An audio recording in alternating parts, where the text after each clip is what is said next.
ہے کہ ہم شروعات کریں سب سے پہلے سلام کی. سلام میں ہمیشہ پہل کرنا چاہیے.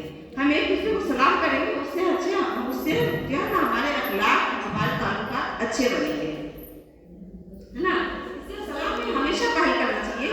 کہ وہ بڑا ہے وہ چھوٹا ہے اس سے بات ہوئی ہے ہم اس کو کیسے سلام کریں گے. ایسا نہ لگے کہ ہم جھک کر کے آ رہے ہیں.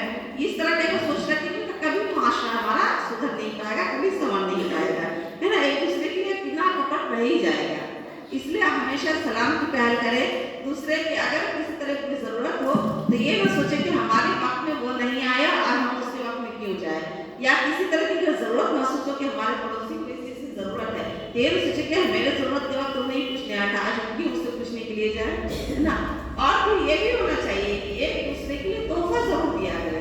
ضروری نہیں کہ بہت بڑا سا تحفہ ہو ہے نا. ہر کسی کے ہاتھ میں بہت بڑے تحفے کی نہیں ہوتی ہے, چھوٹا ہی تحفہ صحیح. لیکن پیارے نبی صلی اللہ علیہ وسلم کہتے تھے نا ان کی جو خوبیاں تھی ان کی صفتوں میں بیان ہوتا تھا تو کیا کہتے تھے کہ ان کی صفتوں کے بارے میں جو پہلے کتابوں میں آتی تھی کہ وہ صدقہ نہیں لیں گے لیکن وہ ہدیہ لیں گے ہے نا.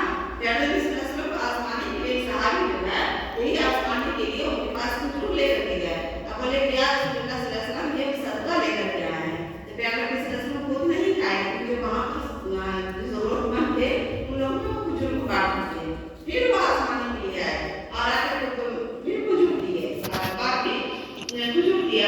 بولے کہ یا رسول اللہ صلی اللہ علیہ وسلم یہ ہم ہدیہ لے کر کے آئے ہیں. پیارے نبی صلی اللہ علیہ وسلم خود بھی کھائے اور اپنے جو صحابی موجود تھے ان کو بھی اس میں سے کھلایا. دیکھیے